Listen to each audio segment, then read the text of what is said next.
The following news flash is brought to you by the Lone Star Lowdown, providing your daily bulletins for the commodities market. Today in history, news updates, and the inside scoop into the tides of the alternative.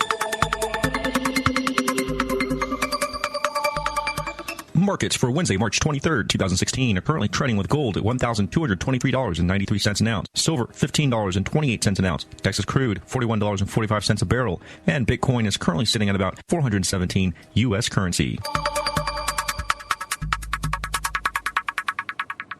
Today in history, the year 1775, Patrick Henry proclaims, "Give me liberty or give me death," in a speech in favor of Virginian troops joining the U.S. Revolutionary War.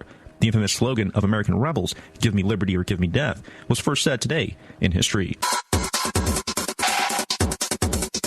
In recent news, an independent panel investigating the Flint water crisis blamed Governor Rick Snyder's office directly, concluding that incompetent state employees in charge of supervising water quality, including state-appointed emergency managers, ignored a list of growing problems with the city water supply and negligently ignored signs of lead contamination. The 116-page report had blame for every level of government, from local Flint officials to the Federal Environmental Protection Agency, but blamed the Michigan Department of Environmental Quality, the state agency responsible for monitoring Flint's water supply, as primarily responsible for the water contamination in Flint. The report said that the Flint water crisis is a story of government failure, intransigence, unpreparedness, delay in action, and environmental injustice. Turkey's President Recep Tayyip Erdogan said today that Belgian law enforcement and anti-terror departments ignored warnings last June that one of the brothers suspected of blowing himself up in the terror attacks there on Tuesday was a terrorist. Ibrahim El-Bakraoui, suspected of being the bomber who blew himself up at the Zaventem airport, killing at least 11, was stopped crossing into Turkey from Syria 9 months ago when Turkish officials said that they apparently told anti-terror agencies in Brussels of his involvement with ISIS, the group who claimed responsibility in Tuesday's attacks. A Turkish official stated Dutch authorities allowed Bakraoui to go free because they were unable to establish any ties to terrorism or ISIS. The Israeli newspaper Haaretz reported today that Belgian security service as well as other Western intelligence agencies had advanced and precise intelligence of the pending terror attacks prior to them. The newspaper said government agencies had specific warning that the attacks were coming soon and would take place at the airport and in the subway system, though it is not clear how exactly said agencies were warned of the attacks in advance. This was Rick Brody with your lowdown for March 23rd, 2016. It's 11:59 at Radio Free America, and this is Uncle Sam with music and the truth until dawn. Right now, I got a few words for some of our brothers and sisters in the occupied zone. The chair is against the wall. The chair is against the wall. John has a long mustache. John has a long mustache. It's 12 o'clock, Americans, another day closer to victory. And for all of you out there on or behind the lines, this is your song. Good evening, ladies and gentlemen, and welcome to I have a joke for you. Hey? The government in this town is excellent and uses your tax dollars efficiently. I can see it coming. Come on, T.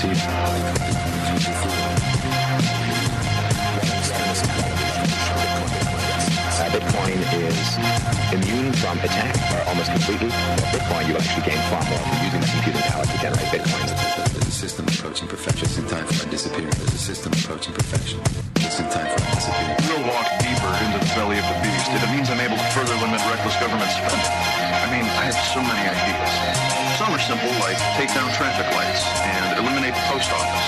The bigger ones will be tougher, like bring all of this crumbling to the ground.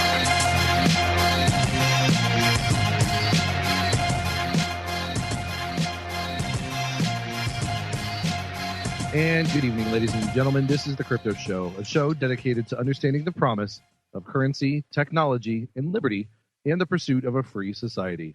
And if you believe like we do that such a society can and should exist, then join us, why don't you, as we parade through a world unbound by convention, a world sketched by the beauty of the human artists, because each and every one of you listening right now is that artist. So for the next 2 hours, let go of your most sacred system of thought and entertain the possibility that maybe, just maybe, everything we've been told about currency, technology, and yes, even that dirty little word anarchy is only one part of an ever-expanding, never-possible, complex universe of ideas, one that we simply refuse to explore. So what do you say, listeners? Let's do some universe exploring tonight and have some fun while we do it.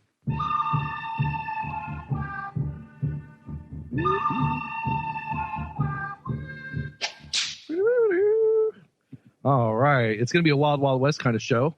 And why is that? Well, because I had to make something relevant to the intro music, but also because we've got three great guests on who are all sort of on the cutting edge of the wild, wild west when it comes to new developments, technological and social, here in the United States and across the world.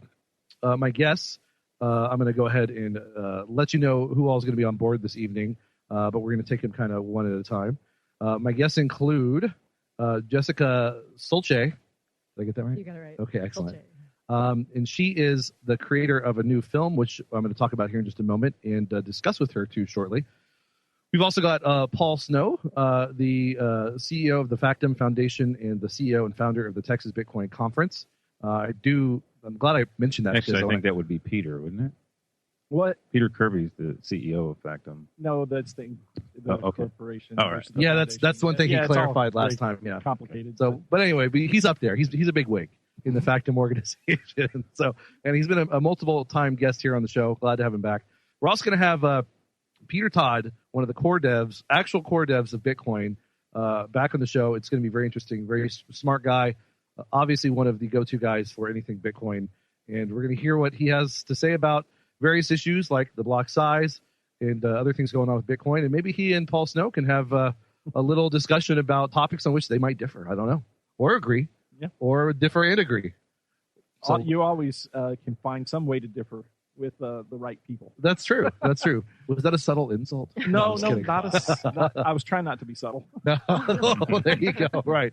No, but that is a very good point. So we'll see. And so, like I was saying, all these things, Bitcoin, decentralized peer-to-peer technologies, and in fact, 3D printing are all relevant to today's episode. And that, of course, makes it a sort of modern Wild Wild West, complete with guns. And I think Paul Snow has occasionally worn a cowboy hat. Oh, yeah. And cowboy boots. Oh, yes. And we are in Texas. Yes. And in fact, yeah,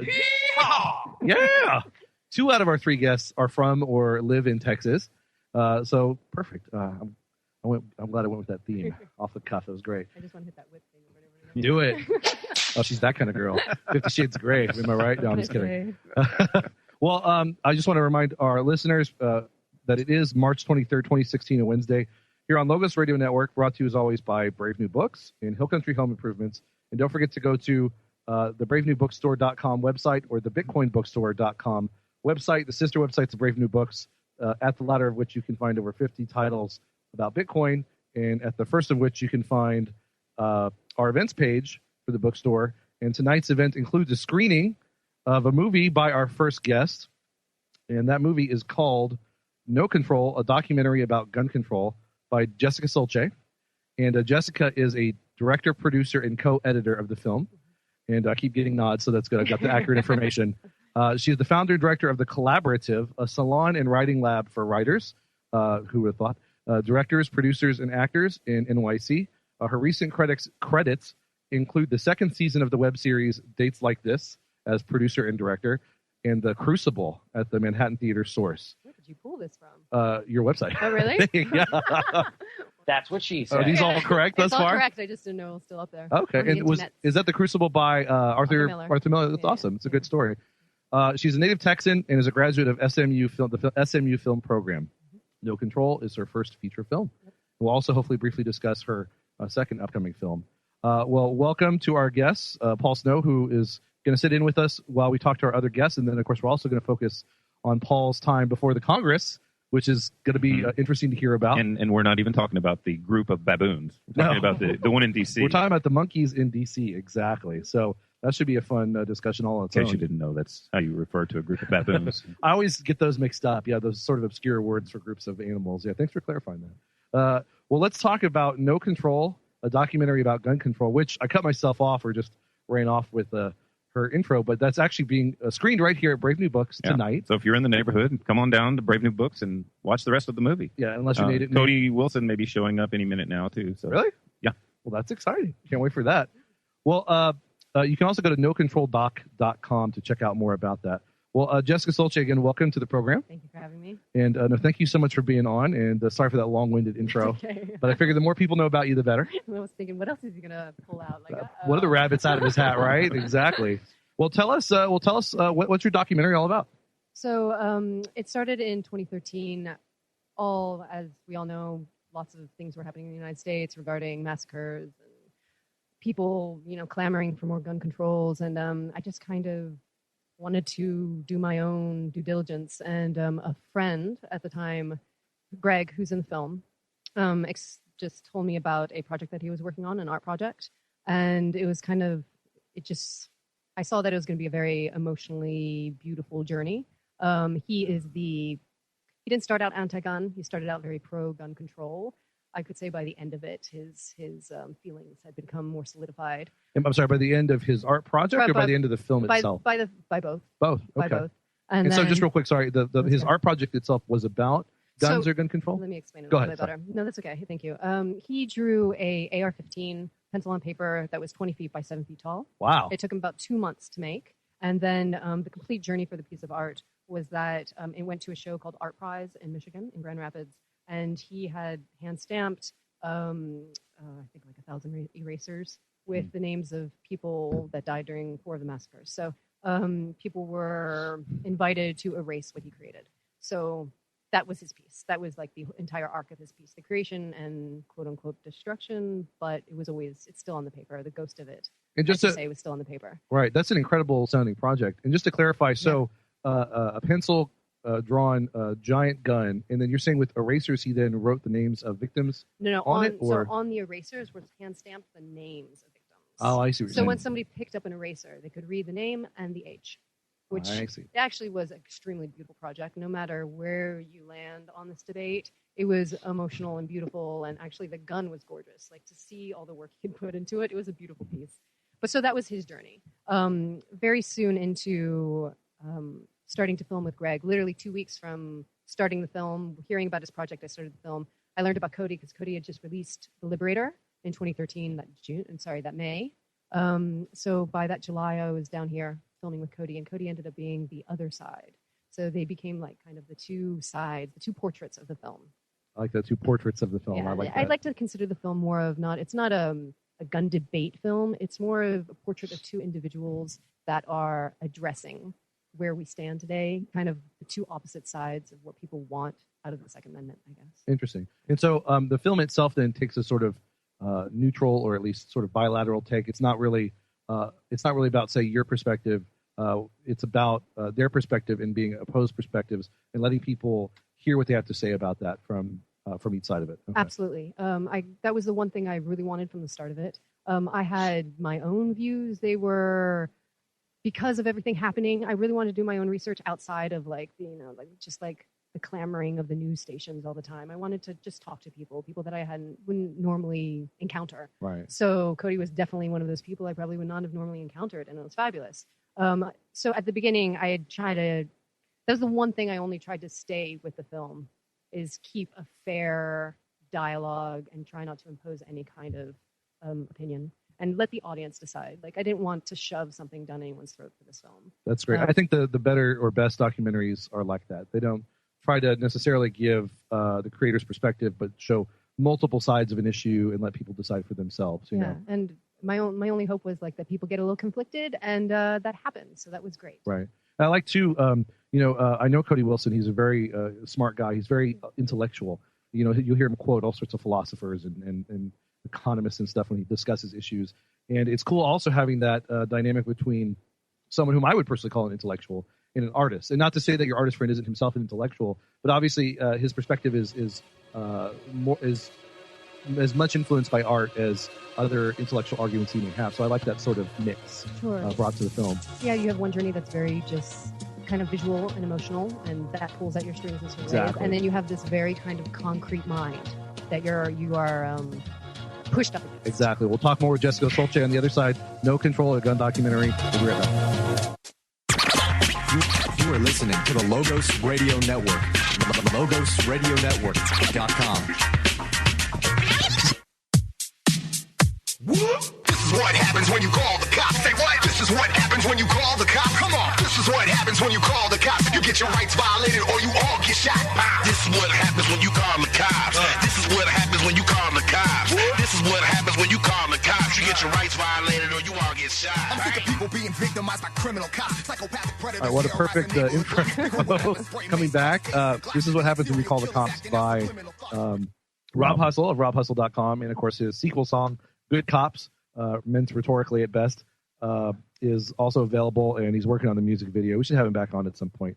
And not to get on a separate topic, but I just want to point out it's an interesting side of the gun debate also is the fact that gun control, a lot of the gun control debate, and I would say on one side, but it forgets the fact that it's not about, for instance, gun control amongst the populace or banning guns entirely. And not everyone in the debate believes that, obviously.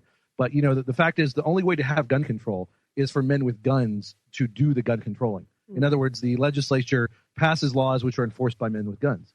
And so I think sometimes that's lost in the debate. But that's sort of an interesting element that I think people should also consider when we talk about that issue. But anyway, let's get back. We're talking with Jessica Solche, the director, producer, and co-editor of the movie No Control, a documentary about gun control. And, of course, go to nocontroldoc.com to check out more about it. And where is it available at? It's available on iTunes, Amazon, Xbox, a lot of the pay-per-view. If you go to my website, it's also available. You can purchase directly through VHX, through me, and it has some actually 2 special bonus things if you purchase it online. So you get a little more Cody, a little more Greg. That's all you had to say. A little more Cody, go get it. That's all you need to say, yeah. Is nocontroldoc.com the only website for you or for the film? There's Encode Productions, but yeah, nocontroldoc.com is it. Okay, cool. Yeah. And actually, isn't it at No Control for the Twitter? Oh, yes. Yeah. Yes, thank you. Thank you for that. Cool. I'm terrible at plugging that. Well, all pretty easy stuff to find once you get No Control down. Yeah. Well, but before we get back, I just also want to mention you've had a lot of excellent media coverage. You go to your webpage and there's a list of publications that have talked about you, big publications: Huffington Post, The Daily Beast, IndieWire, Stage Buddy, Doc NYC, Women in Hollywood. Pretty impressive. Thanks. There's been a lot of response, it sounds like, to your film. It was it premiered at Doc NYC in 2014, and leading up to that, there was a really great response. I think that's one of the reasons why the film actually sold to the Orchard, which is great because it was serious indie. I did the entire film pretty much. I had a very small crew, but I funded it. I did everything. So that's pretty incredible. It was lovely that it got to that point. And so the Orchard bought it, and that's why it's out right now. So yeah, it was great. We got a lot of press for it, and I think it generated some buzz and generated a lot of anger as well. It's very interesting. Since we're on the topic real quick, because I have some other stuff I want to ask you. What reactions has it generated? You say anger. Oh, goodness. I've gotten slack and sometimes still do from both sides. Okay. So I literally made a film where I made no friends. So, okay. Well, honestly, to your credit, I think that's despite the personal nature of those responses, I think that's a sign of a good documentary filmmaker, because I think your job is to get people riled up. Well, not riled up, but thinking about an issue. And usually with most people, that thinking on both sides often starts out emotionally. But the fact that you've riled up people on both sides means that you've done a fair shake to both sides, probably. And so I probably decently over-exaggerated a little bit. I get a lot of people also have sent me or encounter the trailer, and the assumptions are generous and beautiful. But I also get good stuff on both sides as well. But it's interesting that it is a film that kind of riles both sides, because everybody wants, I guess, to come out sometimes with a comforting feeling or a reprogramming of stance. A clear win. A clear win. They do. And I feel like lots of docs also bring clear wins. With something like confirmation bias. Yeah. With something like this, especially the gun debate, like, people don't think they can be budged. And I found that, actually people are more willing to listen if they give you if they have the right platform to do something, to be open to it. But, I think you're right. If they're given an open voice and they're not criticized or bullied about what people assume they're about to say or what have you. So. And Cody has, this is a long form platform for Cody. I know he's been in other documentaries, but if I can plug my own film, he's one of the portraits, and he has a lot more time. There's a lot more of him, and I feel like it gives him more of a wider berth of his viewpoints, which is nice. I feel like a lot of the stuff you can see is just kind of like dark, dun, dun, dun, I've actually, coming, dun, I have dun, watched dun. this movie twice already. Oh, wow. And then the movie reminded me a lot of Printing the Legend, just how it had both sides. With Printing the Legend, you have the MakerBot guys kind of opposing Cody. So it kind of has that feel to it. Oh, awesome. Yeah. And I will say, I have my own stance on the issue, but regardless of any person's stance on the issue, it's a complicated issue. Like, even though I believe in my own stance, I freely admit that it's not so black and white or simple as both sides will often paint it. And what's cool about Cody, and unfortunately I have yet to see the documentary, I'm excited to see it. I definitely want to see your friend and his take on it and what he has to say. I've had enough personal experience with Cody, but I will say that one thing I like about Cody is he's not just a smart guy and articulate, but for the most part, he will just get to the heart of the matter in a very rational, logical way. He doesn't usually go off into dramatic statements or emotional appeals or anything like that. And I mean, I can't say how he performed in the film, but I imagine there's a lot of that in there. So it's a lot of his ideology. Yeah. So and it's very, very well thought. You know, everybody thinks, oh, it's whatever. They pitch him out as an anarchist, like, oh, it's going to be an anarchist. It's just going to be like mindless. I don't know. That's I think assumptions. You're in the anarchist community. People don't think that, but the majority of people do. Like, it's a loaded term. It's a loaded term. Yeah, voluntarist is often preferred for obvious reasons. So well, and so speaking of which, I think anyone who knows Cody knows sort of his stance on it, obviously. But you mentioned that your friend started out one way, if I recall correctly, and kind of maybe his viewpoint evolved during the course of this film. Tell us about that, and then tell us about your own viewpoint as well, if you feel comfortable doing so. Sure. First time to get it out of me. Yeah, I mean, in the film, he kind of changes it. He's definitely in. By the end, Greg, the artist, is more, no guns. I'm fine with that. take them all away. Sorry, that's the end of it for him. Oh, okay. Yeah. So you're saying he was in favor of gun control to begin with, but now he's thinking. Yeah, and I can't tell you what he's thinking at this moment. And that's kind of just real quick that it's almost it's more honest. I actually think more people that are for gun controls actually would like a ban, would like to have them all taken away. I think you're right. But it's too hard lined. It's almost. They know that they would really kind of, I mean, it's not a political stance. It's not a good lie to have out there. I think you're right. And I think people have there are a lot more people out there with somewhat, for lack of a better word, extreme views. And extreme is not a negative term. It's a very neutral term, actually. People should understand that. But more extreme than than centrist or the mainstream. And you're right. They're probably just not comfortable in today's environment expressing that. People are more scared of having stances than ever. Yes. In some ways. Yes, very true. So, very true. So it's interesting that it comes out that way. For myself, I mean, I grew up in Texas. I grew up shooting guns. I always was pro Second Amendment, but I didn't really know what that meant in the way of the big debate, what was happening in the United States. So the film actually started as a conversation about the utility of gun controls. Will these work? I had deep doubts that any of them were actually efficient. I don't trust that any of those actually work for the means that what is needed. And definitely by the end of it, I was more solidified and more hardlined in the need to protect the Second Amendment just as hard as everything else, because it's in the Constitution and you just have to, because we have very little to hold on to. I see. So you're saying that you were probably in the more, for lack of a better word. I was in the gray area before. Gray area. Maybe. And also, but even though I was doubting the actual utility, the efficacy of the gun controls being passed, I didn't know about 80% lowers. I had no idea that how people made guns, what the manner of using CNC milling machines, I didn't know what the license, I didn't know any of those particulars. So the world of gun control was explored for me, and hopefully explored in the film as well, to show how those gun controls are completely, they're empty. Right. And I think that's a really important point, because whatever one stance on the issue, or what, and the thing is, both sides want what they think is better for people. It's not like anyone wants what's worse. But I think maybe with as often as cops are shooting unarmed people, maybe everyone should have a gun except for the cops. They could just have the tasers that they just put in. Yeah. Right. I would probably agree with you there. Well, we're coming to break with Jessica Solche and our other guests. No Control, a documentary about gun control. We'll be right back, guys. In Wisconsin, an elderly woman who housed orphans was about to lose her home to foreclosure when her 12-year-old grandson came to the rescue. I'm Dr. Catherine Albrecht, back with the story of Noah the Dreamcatcher after this. Privacy is under attack. When you give up data about yourself, you'll never get it back again. And once your privacy is gone, you'll find your freedoms will start to vanish too. So protect your rights, say no to surveillance, and keep your information to yourself. Privacy, it's worth hanging on to. This message is brought to you by StartPage.com, the private search engine alternative to Google, Yahoo, and Bing. Start over with StartPage. For years, Janice Sparhawk cared for dozens of orphans, many dropped on her doorstep after dark. But at 72, she was in trouble. Her health failing, she couldn't pay the mortgage. Unless she found $10,000, the bank would foreclose. She appealed to her congressman, her governor, and even the president, but it was her grandson, Noah, who saved the day. The 12-year-old posted her story on a website he'd created 3 years earlier, Noah's Dreamcatcher Network, to help hurricane victims. Within days, enough money had poured in to rescue Sparhawk, her foster kids, and their faith in America. I'm Dr. Catherine Albrecht for StartPage.com, the world's most private search engine.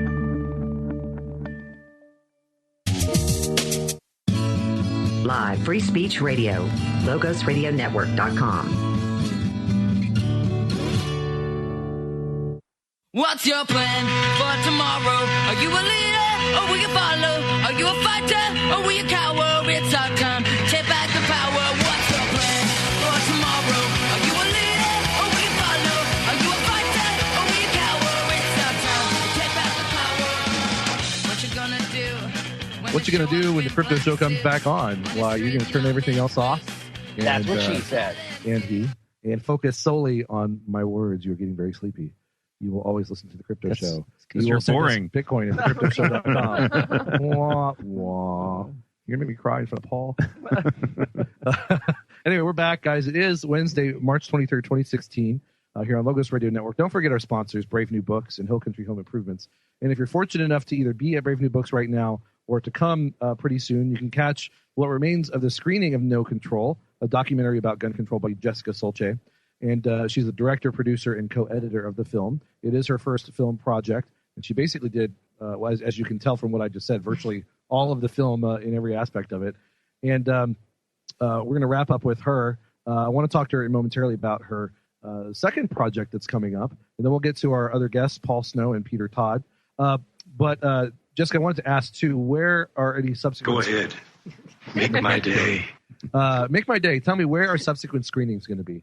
Oh, good question. Working that out. Oh, okay, excellent. Hopefully it'll be on Hulu and Netflix soon. So fingers crossed. You can actually, request it on Netflix if you want to. So no scheduled screenings. No, not at the moment. But people can contact you to set that up. For sure. I'm easily contacted through my the internet, through the website. Sorry, NoControl.com. And that's NoControlDoc.com, right? Yes. NoControlDoc.com, and then the Twitter was also No Control Film. No Control Film. Yes. And those are the two best ways to reach you, right? Yep. And to learn more about the film. Yes. Yeah. And there's a little trailer, of course, on NoControlDoc.com that people can check out. Yes, and it's on iTunes and Amazon and Xbox and all those things. You should reach out to the Alamo people, the Alamo Draft House people.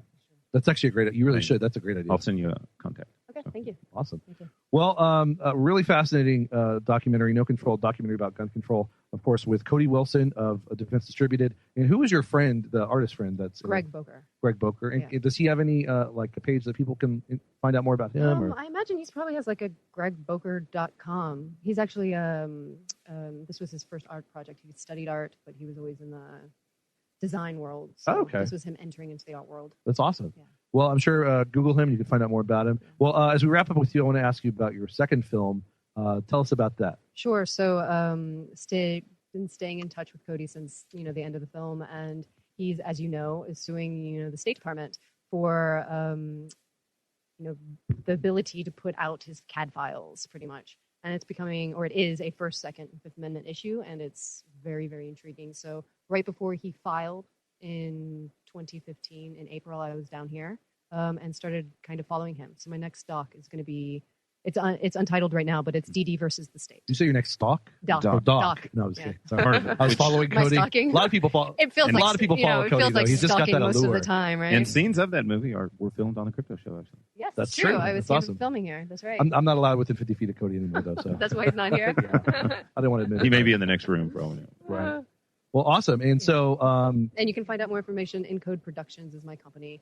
And hopefully there'll be something out soon, but also looking for financing. So, again, this is an indie project. I'm kind of doing it so I have complete control over it. But I respect that.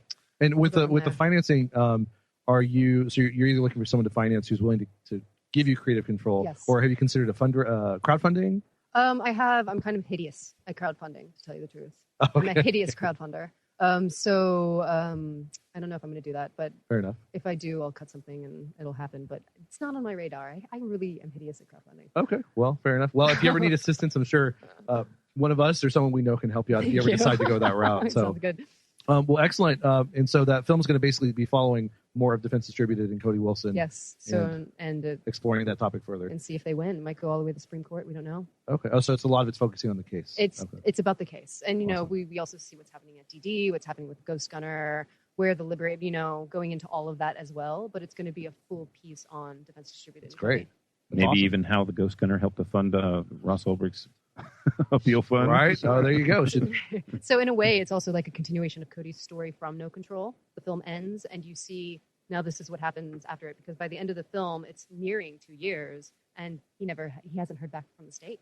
Nobody's given him information, like what's happening. It's in limbo. So this is a continuation. Yeah, very Kafka-esque, like the trial. If anyone's ever read that, where They just leave you wondering what's going on, but crazy stuff. Hoping that you do nothing, so nothing has to be done. Yeah, it's well said. Yeah, exactly. Well, Jessica Solche, thank you so much. Look for more info on her upcoming documentary. And the working title is what again? DD versus the State. DD versus the State. Very simple. Yeah. And her current documentary, No Control, a documentary about gun control. Jessica Solche, director, producer, co-editor. Again, go to nocontroldoc.com. And also No Control Film is her Twitter. Yes. And you can find out more. And if you want to screen the film in your hometown, you can do so by reaching out to her. For sure. Well, Jessica Solche, thank you. Thank you. And you're welcome to sit in and chat with us if you want. All right, awesome. That sounds great. Well, we're going to switch gears and talk about... Allow myself to introduce myself. I love... what's it called? Whatever the film's called. Mike Byers, all his work. There you go. I drew a blank there. Austin Powers. Well, speaking of Austin Powers, the Austin Powers of Bitcoin. I don't know if you'd like that comparison, but we have Peter Todd, one of the core devs, a brilliant guy, returning guest to the Crypto Show. Peter Todd, are you there? Hello. Hey, Peter, are you still with us? I don't know if we didn't drop him on accident. Probably so. Oh, well. Well, we can get it back on. Okay. But we're going to have Peter Todd. And I hope it didn't take too long and he just kind of got bored and left. So hopefully not. But we're going to hopefully have him back on here momentarily. Peter Todd is one of the core devs for Bitcoin. You can go to his website, petertodd.org, and a simple website, but it's got some interesting articles on some important Bitcoin issues, including title of the most recent of which is Are Wallets Ready for Opt-in Replaced by Fee? And hopefully we'll get to talk to him about that, what that is, what his position is on it, and maybe what Paul Snow's position is on it. And you can also check him out on Twitter. His Twitter, of course, is Peter Todd BTC at Twitter. And he's got some great posts with some interesting links and interesting pithy comments about Bitcoin, internet security, and all sorts of other stuff. Well, until we get him back on, which may wait till the next... We should talk a little bit about his reputation in the community. Are you going to impugn his reputation here? Yes, certainly. I'm going to, since he's not here, I can start my heckling without any interference from the truth. But in any case, Peter Todd is one of the more vocal and visible people in the Bitcoin community at the technical level. He does a pretty decent job of explaining things both at a deep technical level as well as at a higher level that other people can understand. He's a very principled individual in the Bitcoin space.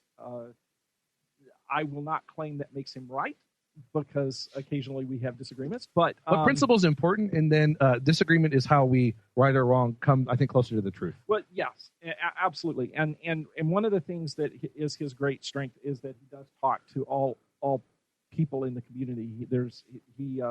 He keeps tabs with a lot of people, and if you ever decided to do a documentary on a Bitcoin individual, hello, Peter. Yeah, Peter would be a fun person to feature, at least to some degree. Yeah, he is quite a bright guy. Yeah. Now, Bitcoin, a lot of the communication occurs on Reddit and occurs in other forums. Unfortunately. Yeah. And so he's very active there and gets a lot of abuse as well as a lot of. He loves the drama. Yeah, he does. I think we all do a little bit. It's just exciting that way. Well, Peter, let's talk more. Peter, you are there, right? Okay. Peter, sorry we dropped you. We're actually coming to break, so we're going to we've already kind of introduced you, but we'll talk to you on the other side in just a few moments. Stay tuned, everybody.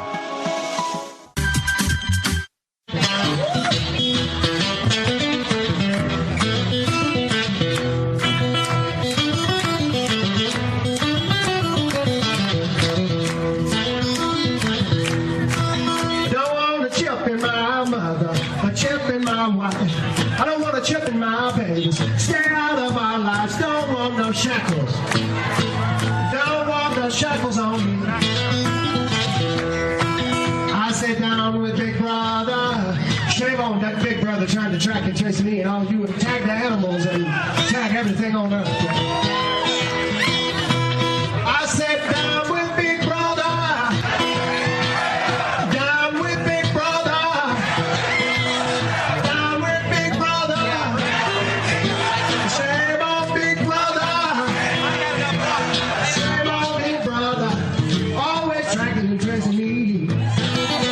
Everybody, let's get down with Big Brother.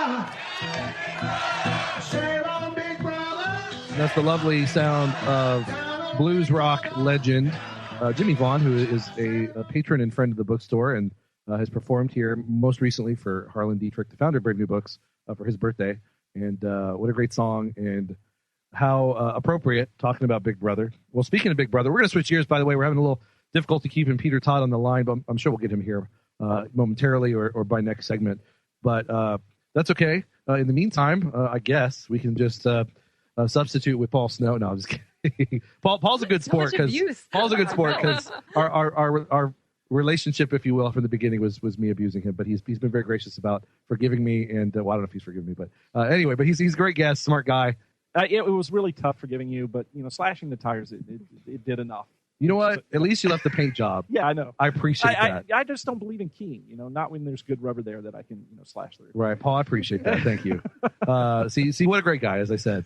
But Paul, we're going to switch gears. Of course, once we get Peter on, we'll kind of talk about some other stuff that you both can comment on. Sure. But you, speaking of Big Brother, in our intro song there, you had an encounter recently with all the Big Brothers, all 535 of them. Well, no, it wasn't. Or maybe a subcommittee of them. Subcommittee, yes. Yeah. Yes. Well, tell us all about that. Okay, well, a couple of weeks ago, I got a phone call from Melissa that works with the Energy and Commerce Committee for Congress, and they have a disruptive technology series that they've been doing, and they've covered things like 3D printing and wearable technology, mobile payments, just basically. Is this a media project, are you saying? Or? Well, the subcommittee, the disruptive technology series is set up to educate Congress and their staff on technologies that might cause big upheavals in the economy or in technology or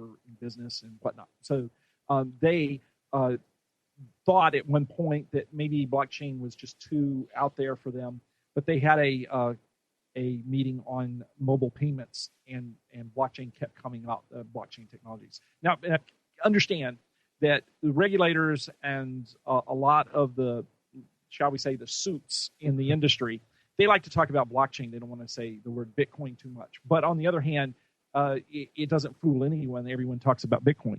Right. So it's just a way of talking about it without admitting it, basically. Yeah, they talk about it like they don't want to talk about it, but then they talk about Bitcoin. So and they don't want to talk about the currency. They want to talk about the applications of it, but they come back to regulating the currency. And so it's just an incredibly interesting topic because there's been so little innovation in finance and payments, in how you define value, how you before Bitcoin. Value. Before Bitcoin, yeah. Bitcoin has come in, and up until Bitcoin, the most wild innovation that has occurred in the space were credit cards in 1960.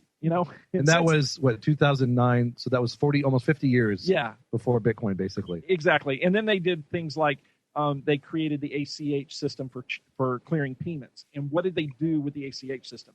They created a whole bunch of servers in an undisclosed location. Okay, and we don't know where it is. Really, seriously, are these servers from the banks? Yeah, for the banks, okay. And these are the guys that process your checks and your payments. And these servers, this is the really interesting novel innovation that banks are capable of. These servers take weekends off. They don't work at night.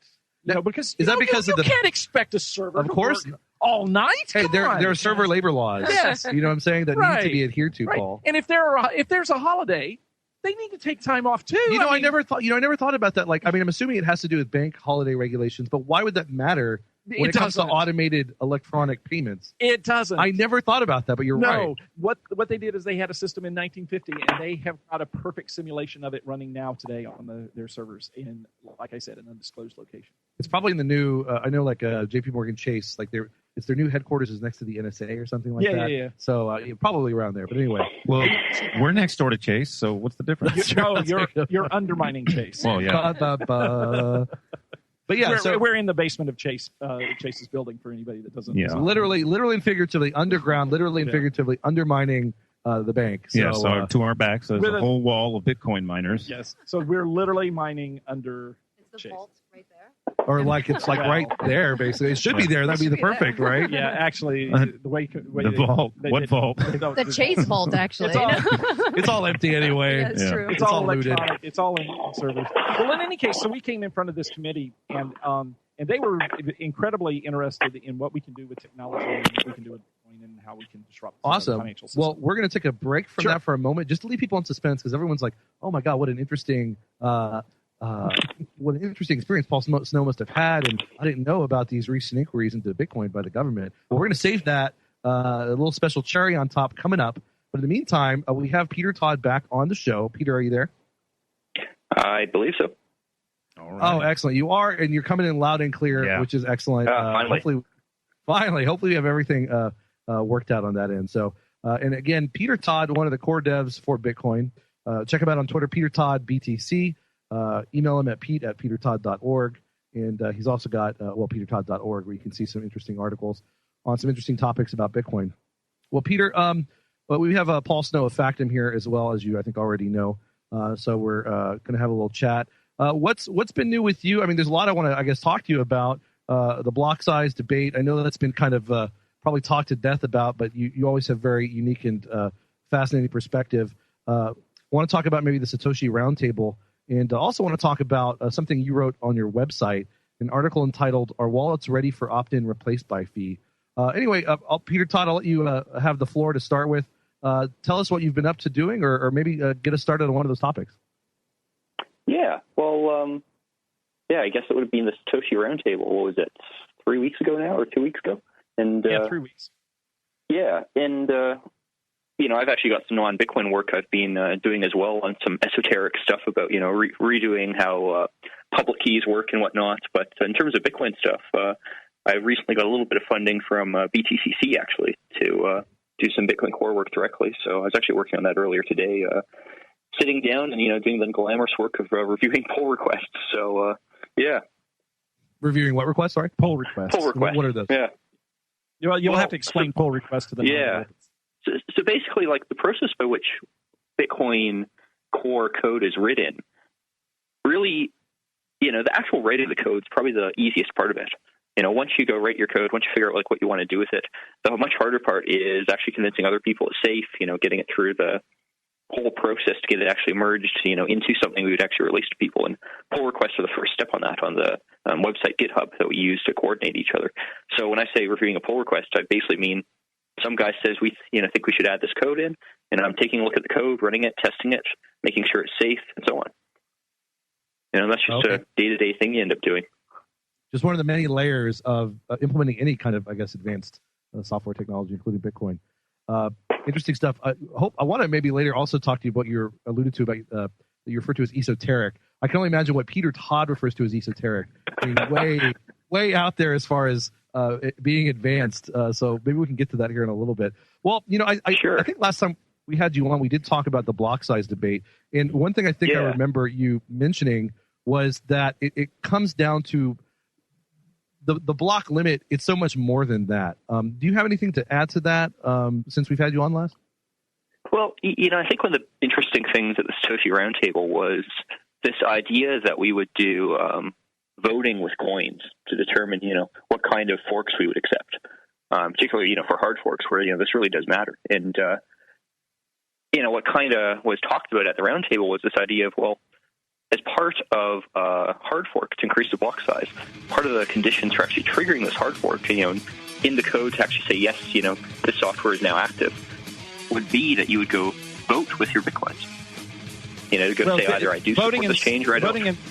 Voting and signaling, which are subtly different, and maybe you can explain the difference between signaling and voting. Yeah, I think one way I'd go put it is to go say I think the difference is really, it's not about technology, it's about intent. People like to use the word signaling when they're trying to say that, this shouldn't be a political thing. This is rather, yes, I support.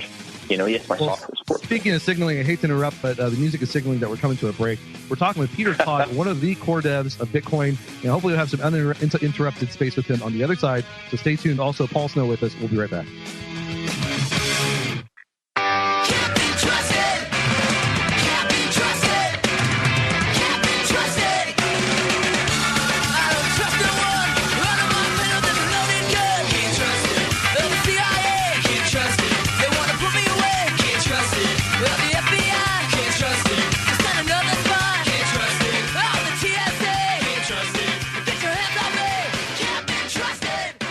can't be trusted. Welcome back to the Crypto Show here on this lovely Wednesday, March 23rd, 2016. Here on Logos Radio Network, brought to you as always by our sponsors, Brave New Books and Hill Country Home Improvements. And speaking of the FBI, we hope to have Ladar Levison back on the show soon. He was just at one of the hearings for the FBI lawsuit against Apple, and which they backed out of. The FBI backed out of that. They did. Yeah. I mean, I didn't even bother.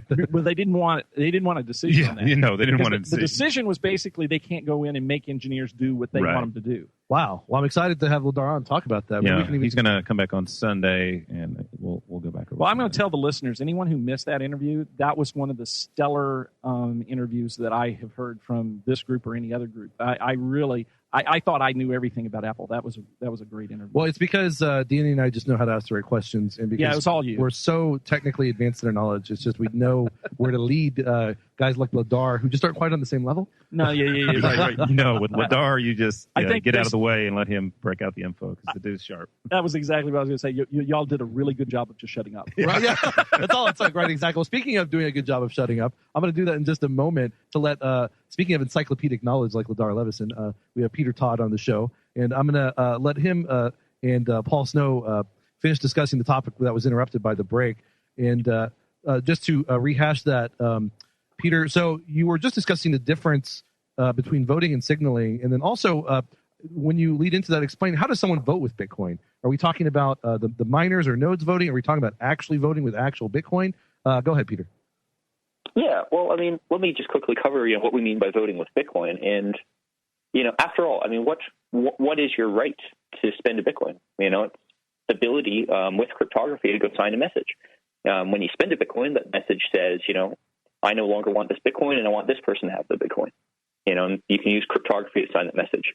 And what we talk about when we say voting is simply to say, well, as part of that message, you could either say, oh, on top of that, when, this transaction that gives that Bitcoin to someone else, I also happen to go support this change. So treat that as a vote for the change. Or you could go vote entirely separately, which isn't even in a transaction.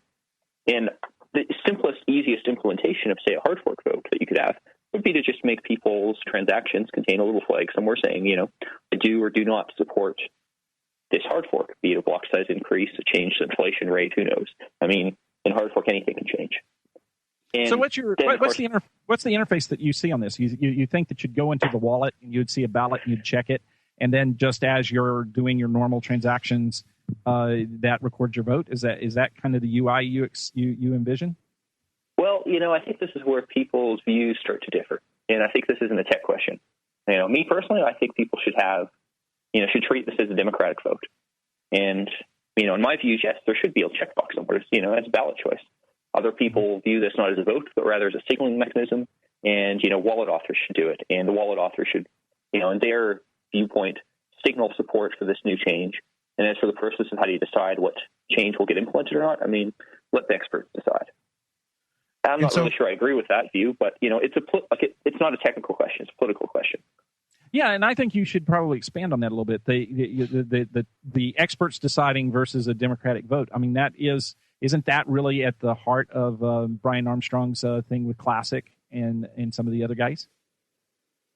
Well, I think what's interesting about this notion of the experts deciding is if everyone agrees who the experts are, that seems to work pretty well.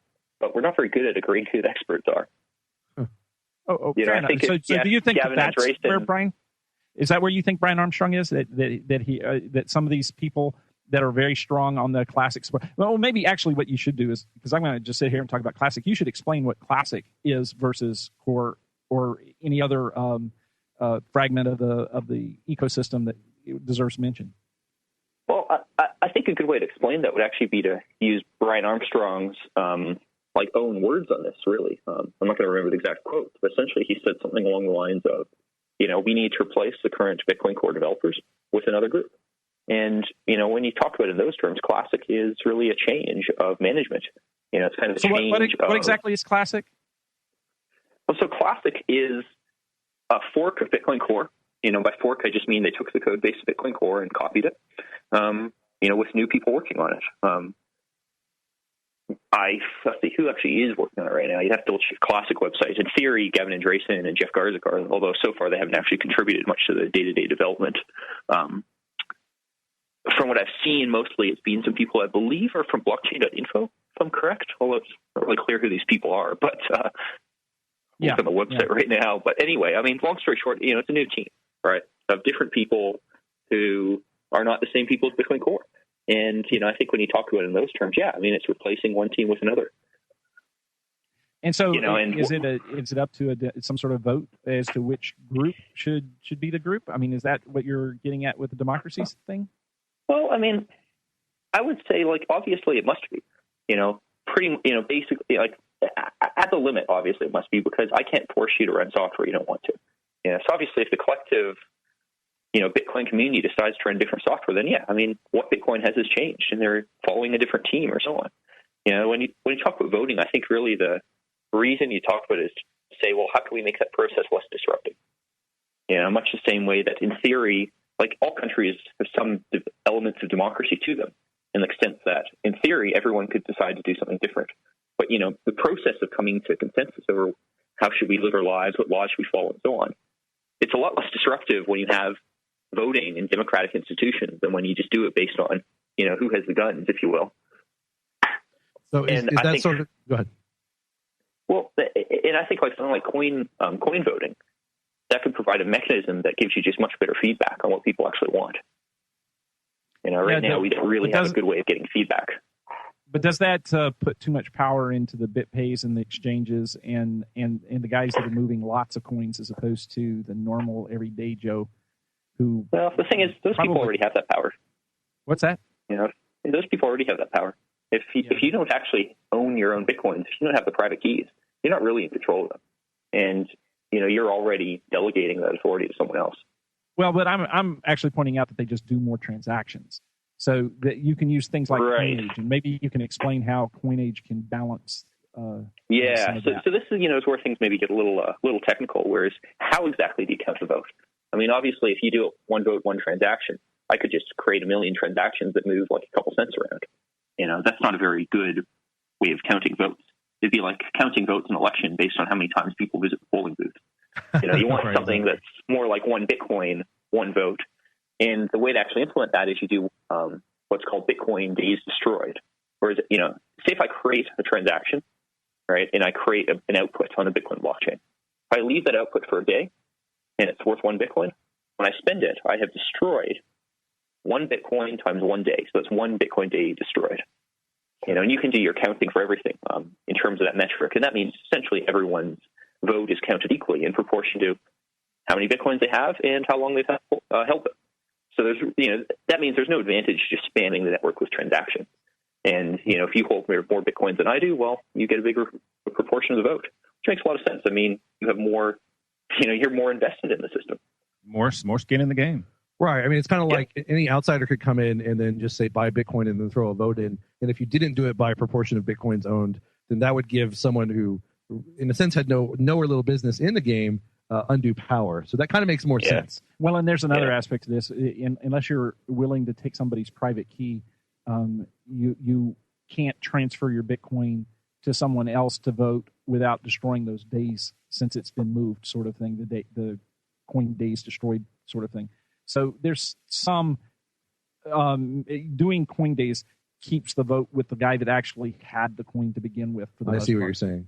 Well, it's cool to know that they're. See, I had no idea about any of this. It's cool to know that they're, like y'all were already discussing. When you think of Bitcoin voting, you run into all these problems that we just discussed about fairness and sort of democratization. And it's nice to know that there's some sort of extra format for making it more fair that I don't think a lot of people are aware of. No, and that's one of the criticisms is that this is kind of a technical solution and kind of non-obvious. And so the question becomes then, how do you talk to the community so that they are even aware how this works? How do you get them to vote on the voting system is what you're saying? Look how hard Arizona, what a time they had just getting some people into a standard voting booth, 5-hour lines and stuff like that. What happens with Bitcoin if people don't have the right software or don't have the right knowledge or don't even know that there's a vote to be made? And then the question that goes back to Peter is, what percentage of people holding Bitcoin really have any kind of informed vote? What do you think? Well, in the case of a hard fork vote, I mean, there's a special consideration here that usually isn't true in most times when you vote, which is that everyone needs to upgrade their software anyway. Like it or not, in the event of a hard fork, we're going to have to go and replace, an enormous amount of software in the Bitcoin space with upgraded versions. Those upgraded versions may not be very difficult to make. There may be fairly small changes, but, every single person is going to be affected by this. So if you're not able to go and... Sorry, what's that? I was going to ask how many minutes to break. We got a minute till break. So okay, minute to break. You can explain a hard fork and a soft fork in a minute, right? Yeah, sure. So in a soft fork, miners need to upgrade, and a hard fork, everyone needs to upgrade.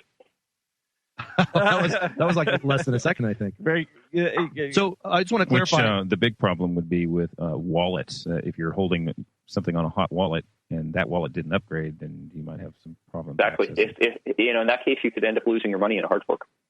Well, it depends on whether your hard fork is paying attention to that particular aspect. Well, but just to clarify, so you're also saying that as we come to break, the hard fork is forcing everyone who otherwise might have little or no interest in the outcome to be involved? Am I getting that at all correct? Yeah, probably that's not. Exactly true. And that's why we're asking everyone to put in their votes. That's totally fine. Yeah. Everyone's forced to do something anyway. Well, we're coming to break with Peter Todd and Paul Snow on The Crypto Show, so stay tuned, guys. This is the Logos Radio Network.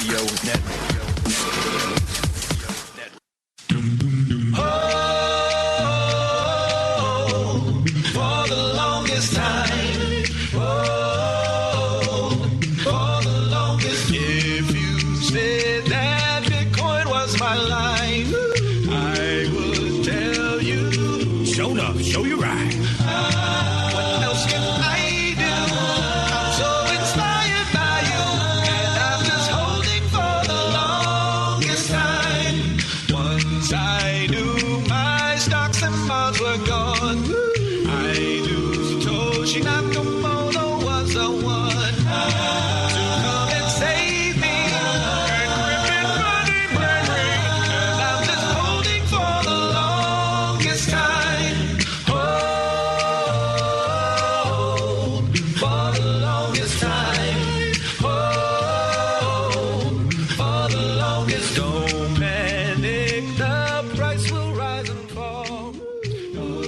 Did that break feel like the lyrics of that song? Well, we did that on purpose.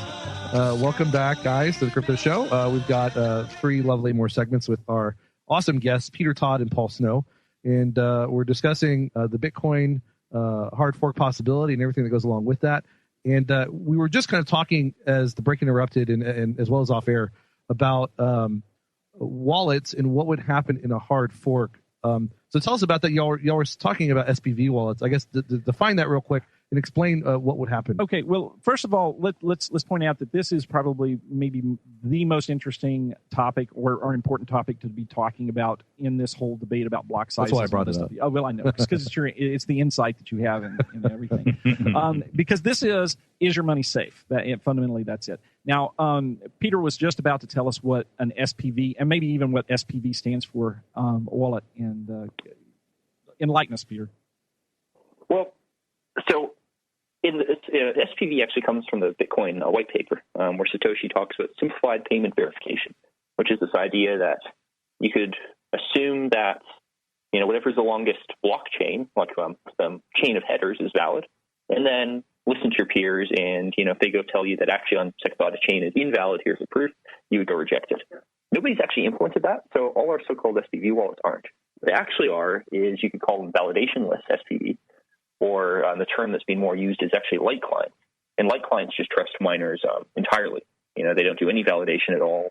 They will believe anything, essentially. And because of that, currently pretty much all existing light clients, in the event of a hard fork, because they don't check anything, they will go continue to follow the longest chain.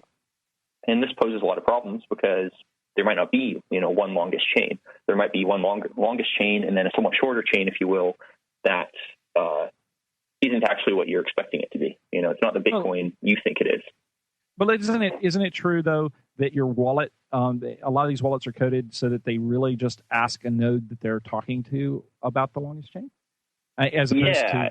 So yeah, what they believe is who they're talking to? So they're like Republicans. Well, in fact, other than, I believe, some iPhone, like iOS wallets, I know Bitcoin J works this way, which is it has a fixed set of servers that it contacts. To be exact, fix the DNS addresses that contacts, then in turn find the servers to ask it for what is the, so-called longest chain. They don't really say this actually works this way, but I used to be running one of these servers on testnet. It wasn't really my intention to, but my server was down for a month and all Bitcoin J wallets didn't work. And this isn't very good design, but that's just how Bitcoin J works right now. It's not particularly good library.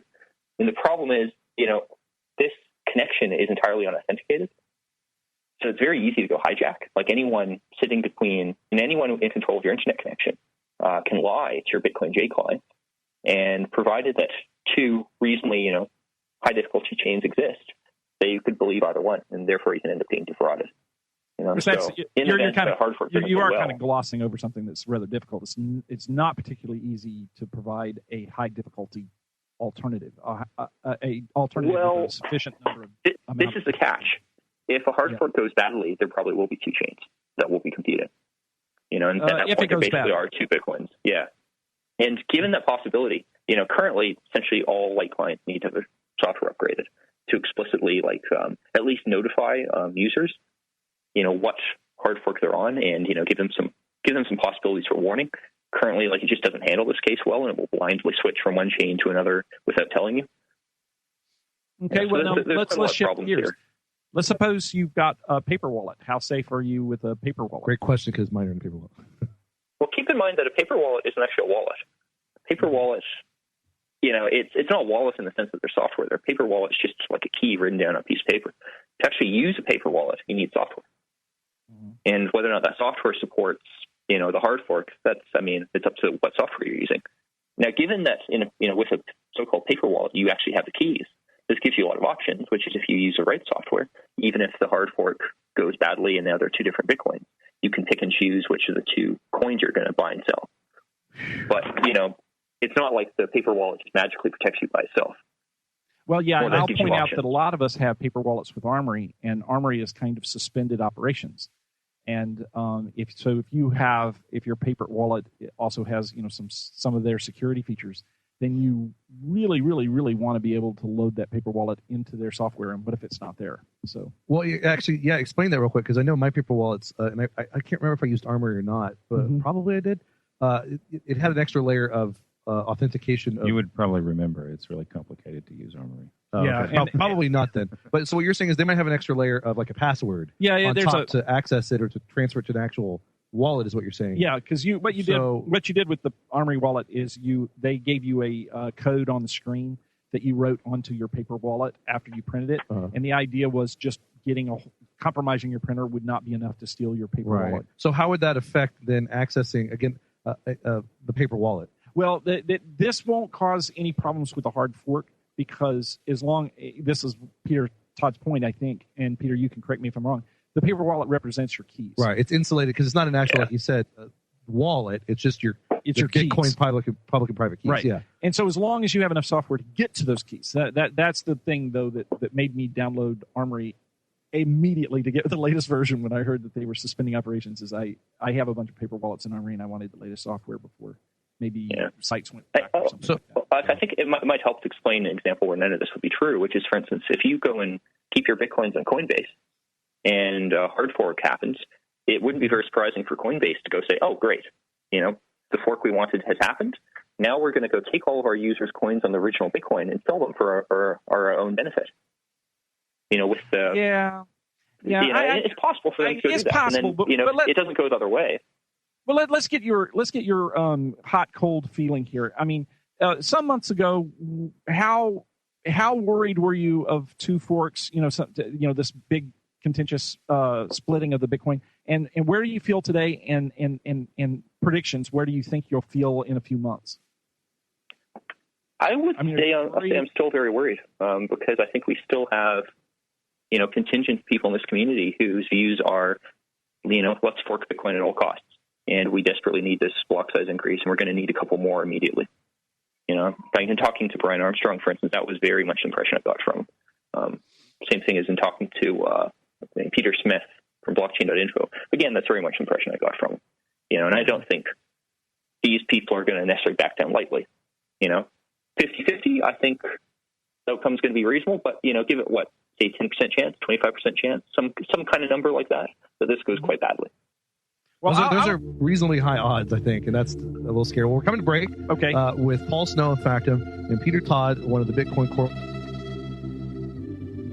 or Bitcoin hard fee. And we have a couple more questions at the very least about that on the other side, including what would make the fork go badly and what are some of the other options. So we'll talk more about that. Stay tuned here on The Crypto Show. We'll be right back.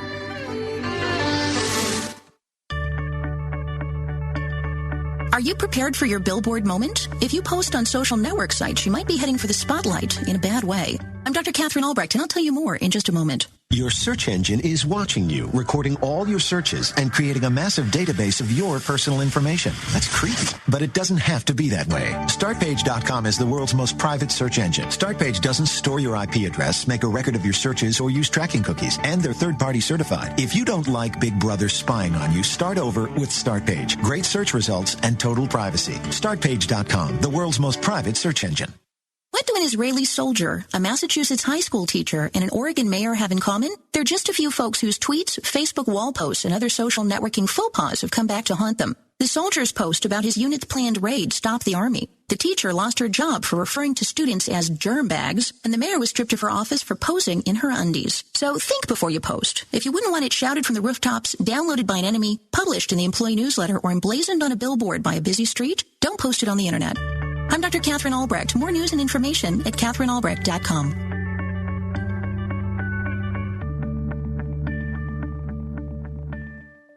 Trails. You're listening to the Logos Radio Network at LogosRadioNetwork.com. I've been walking a tightrope between fact and fiction, been wrestling with demons in small bottle prisons, been talking to sinners who claim to be Christian, been shouting at leaders who claim to be listening, and the pendulum swings from the left to the right. Its momentum increases the need for the fight, like a moment of blindness and a lifetime of sight, and I am caught somewhere in the middle.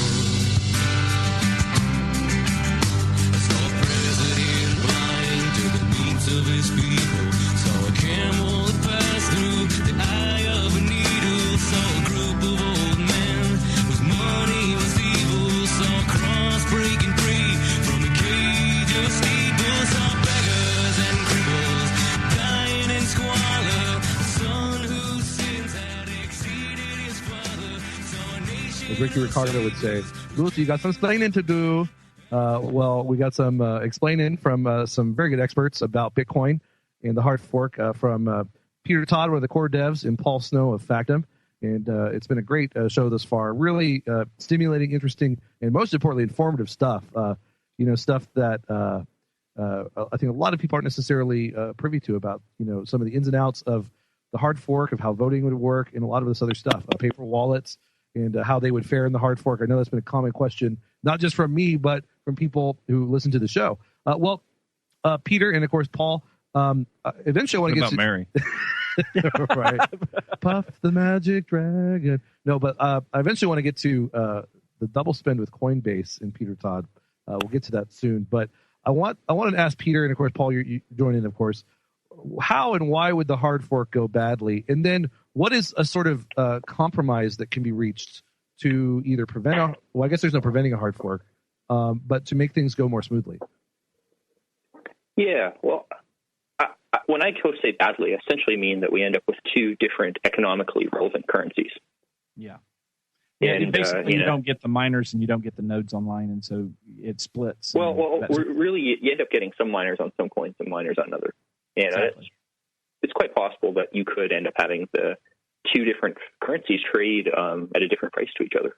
And I actually have been contacted by Bitcoin exchanges who, from what I've heard, their lawyers basically told them, look, the reality is that in the event of a hard fork, these are two separate currencies. And provided that the two chains continue to function, as in you can still do transactions on them in a reasonable amount of time, you're just going to have to upgrade your accounting system to keep track of both and provide your users with the ability to buy and sell and withdraw separately. I was actually asked to review technical processes for how to actually go do this.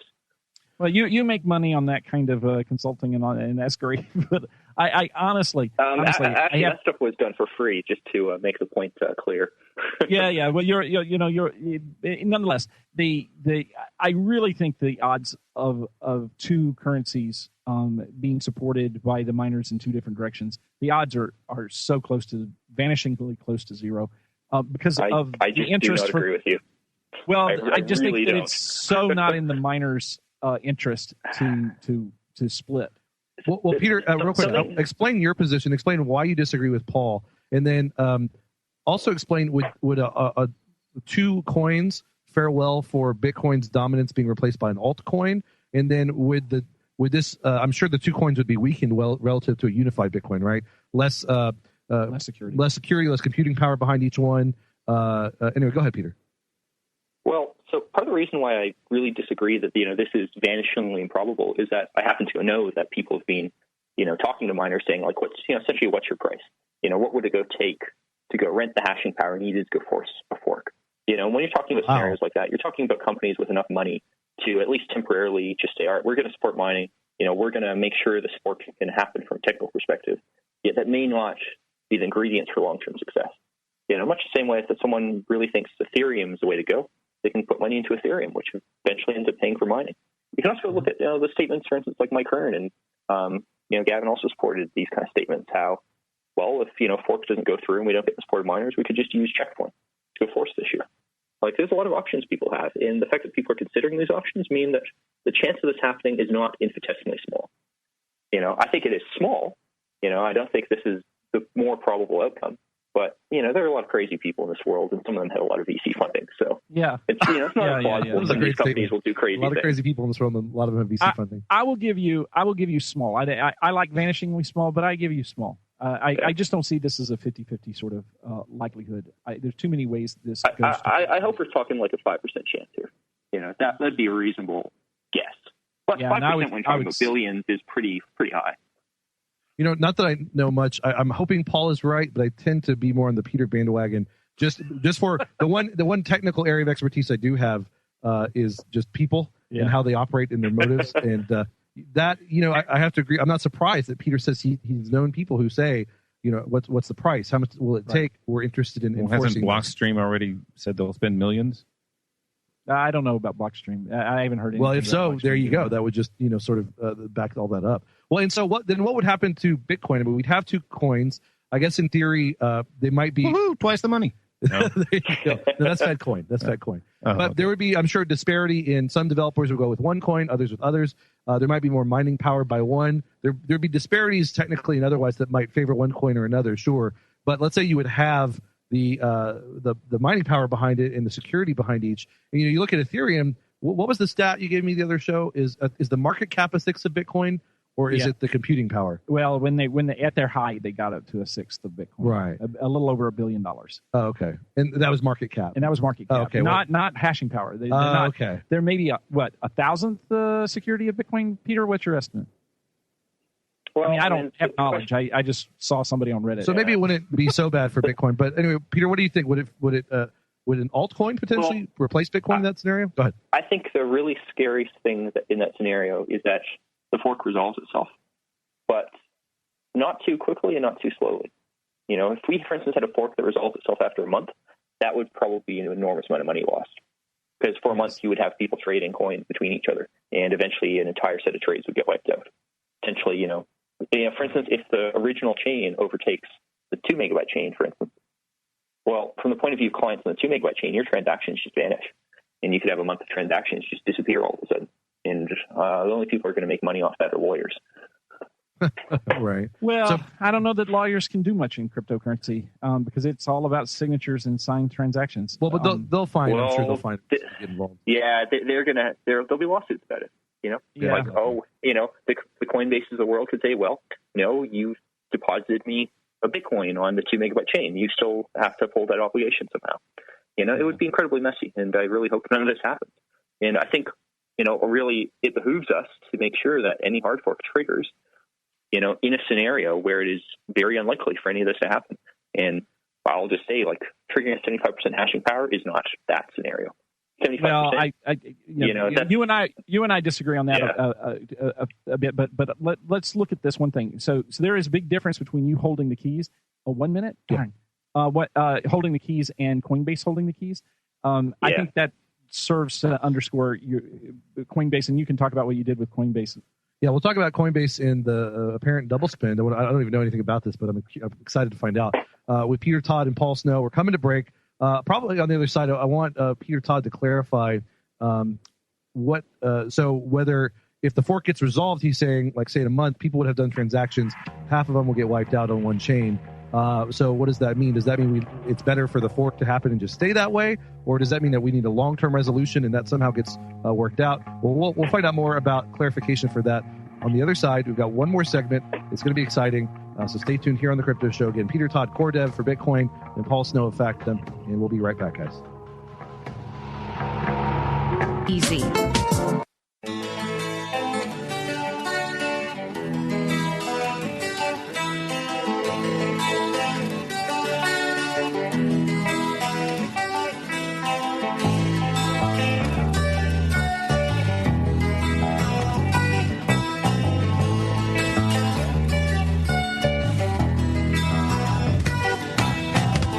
Waiting for the winds of change to sweep the clouds away.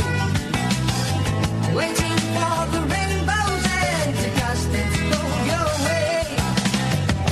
Countless away. You pass the day.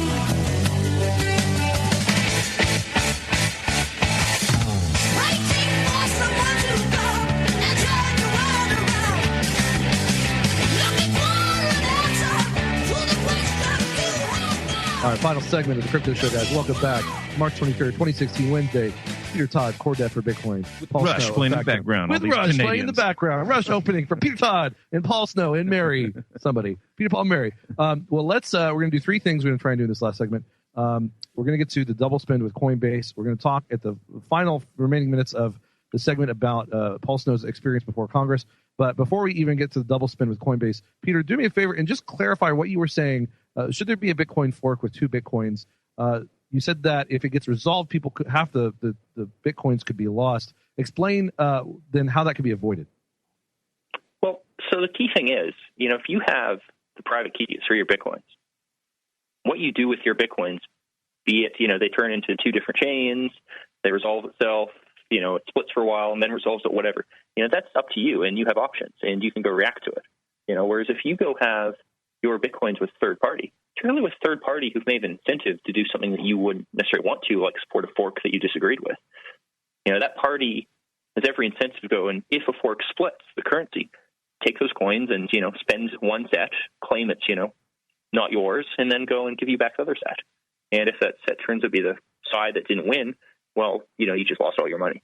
And yeah, I think stuff like this would be legally inadvisable, to say the least, if you're the custodial, owner of a bunch of coins. But like, let's say, it's a real issue, you don't want to be in a position where you're relying on someone else. I think it's important to underscore the fact that a lot of us long-term Bitcoiners, we feel very comfortable that our Bitcoin on a paper wallet, just sit it out, and that's the approach a lot of us are taking. I know some people are bailing to Ethereum. I mean, there's hardly any other explanation why they went up to $1 billion. I mean, this is the key thing. Like, until you move your coins, they are safe to the extent that Bitcoin exists at all. It's only when you go spend them after a fork that you can potentially lose something. Now, talking about risk, what about this thing you did with Coinbase, and when do you get your account back?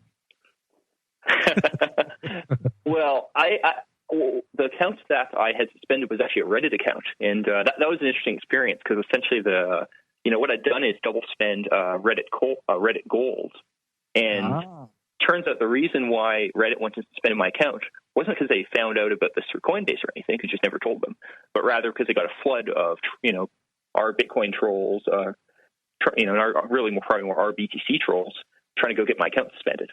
So they flooded the admins. They're like, yeah, whatever. Sounds like this guy's doing something bad. Hit the suspend button and figure it out later. And I basically just sent them a polite, reply to that, explaining what I'd done, promising that regardless what, I think key thing was I promised regardless of what decision they made, based on, my explanation of what I'd done, I would abide by the Reddit rules. And they just, that's actually not a big deal. We'll leave your account suspended for a week because you waste our time, but, no foul. No harm, no thanks foul. for being honest with us. Why'd you do it? What was the point? Well, pretty much because I was sitting with Jeremy Gardner in his living room, and he wasn't very convinced that double spending was trivial. And I said, look, I'll show you right here. This is actually really easy. And, it's $5 worth. It's like the smallest amount that I knew, of a provider that accepted. I wasn't exactly going to double spend somewhere for $100. So I was going to spend something for the smallest amount I could possibly find. I happen to know that Coinbase's model there was they just immediately paid the merchant no matter what. And, I'd already gone and told them before that, this vulnerability exists. I'm going to go and do this. And turns out to me that email somehow got misled. So they didn't actually get warned like I thought they had. But, when I did that, then I again informed them, hey, this double spend succeeded. Want your money back. And, I think through the actions of Bitcoin trolls, it blew up into something a lot bigger than it actually was. So you're being pretty open and honest and having integrity about white hatting it. White hatting it. That's what but it just kind of got accidentally turned into something else by the trolls you said. And just to clarify. Well, I wouldn't say accidentally, based on what I heard from Reddit. It was a very deliberate attempt to kind of get my accounts deleted. So. Well, I would like to know, who do you think is hated worse, you or Luke Jr.? Sorry, who do I think was less? Who do they troll most, you or Luke Jr.? That's a hard one. I think both of us are kind of resistant to I love trolling. that response. Well, the thing is, Luke Jr. is this crazy religious fundamentalist who, aside from that one part of his life, is actually, reasonable, nice guy to go work with. I think his views on gays are abhorrent, but he doesn't bring that up in Bitcoin development, so it's really not much of an issue. And equally, I know I'm not going to change his mind, so there's no need to discuss it. And I think most trolling actually gets done with people like him and me, not to try to, so much try to go troll us directly, but rather to try to go get a response from other people in the community based on them seeing us get trolled. And I think the reason why you see that, the key reason I think this is because I never get trolled in private. Mm-hmm. Nobody sends me private messages trolling me. I always troll you anonymously with a sock puppet myself. But if you're doing that, you're doing it publicly. Right. It may be anonymous, but the message is public, so other people see it. But let me give you another observation, and that is that you and Luke Jr. engage the entire community, and you're always there to answer questions, and you say what you think, and you think what you say, and that is underappreciated by people who might disagree with you or have their own agenda. So I want to publicly say that even though I don't agree with either of you on everything by far, I really do appreciate your contributions to the community. I think they're very, very critical. Oh, thank you. Yeah. Well, very well said, Paul. Peter Todd is an amazing guy, and he does his best to put out what he thinks about things and make it accessible to lay people. And we need more people like him for sure. Well, let's switch gears. And just real quick, actually, was the double spend of a cryptocurrency of Bitcoin, or was it of this Reddit cryptocurrency? No, it's Bitcoin. It was actually Bitcoin. Okay. This context was replaced by fee. Right? Yeah, the process by which this was done was really simple. So I have a Python script. It's public. It's been around for probably a year now. And all it does is it sends one transaction with a low fee, so low that it would take hours, if ever, for it to get mined. And then it waits, maybe 30 seconds, and then sends another transaction spending the same Bitcoin back to yourself rather than to the recipient with a higher fee. And there are enough miners out there who would not have accepted the first transaction because, it's just such a low fee, it will never get mined anyway, or at least not in a couple hours, that they'll accept the second transaction and mine it. The simplest possible way to double spend. You don't need, any sophistication to do it. Bitcoin XT nodes, ironically, they actually go propagate the double spends for you because they have this weird feature where they'll send double spends around the network. And my own replaced by fee nodes do the same thing. And, with that software, it pretty much works every try. It's very, very simple. Cool. Simple but brilliant. Awesome. Well, we got 2.5 minutes left. Let's switch gears. And I know it's not a lot of time, but Paul Snow, tell us about your time before the Congress critters. Well, this was a committee from Energy and Commerce. It's disruptive technologies. They covered things like blockchain, mobile payments, drones, 3D printing, that kind of stuff. Do they call them committees because they commit crimes in Congress? Yes, something like that. But anyway, so it was a very interesting experience. I had 5 minutes. I actually talked to Congress about actual technology. And in fact, I said if they will listen closely, they can learn a little bit about development. And if they get really good, I might be able to hire them. And that got a bit of a laugh. That's funny. I even explained Merkle trees. I don't know if you saw my explanation, Peter, but I explained Merkle trees to Congress. Okay, and I did this by saying it's a sports bracket, and the hashes are combined together, and you can trace your team from beginning in a tournament all through a sports bracket all the way to the winning circle. And you don't have to look at everyone. You just have to look at the games that your team. And that's explaining different chains, right? Right. And the same thing happens with hashes in the Merkle tree. You can get. I'm going to have to ask you to explain sport brackets to me one of these days. Oh, yeah. Well, anyway, so one of the congresswomen said, well, what about the clubs? And I said, well, that might be a very short proof. And that got a few laughs. So it was a very interesting experience, and it was a lot of fun. I was up there with a bunch of lawyers, and I was the only one that didn't just literally read my testimony to them. So it was an interesting experience. I thought they were receptive. I think they're still trying to look for an excuse to regulate. Yeah, they were loved New York's bit license. Glossed over the fact that only Circle has a bit license at this point, and no matter how many people have applied and companies have applied, there's only been one grant. And so regulation's a real problem in Bitcoin. We'll talk more. Paul Stone, Peter Todd, The Crypto Show. We'll have him back. Okay.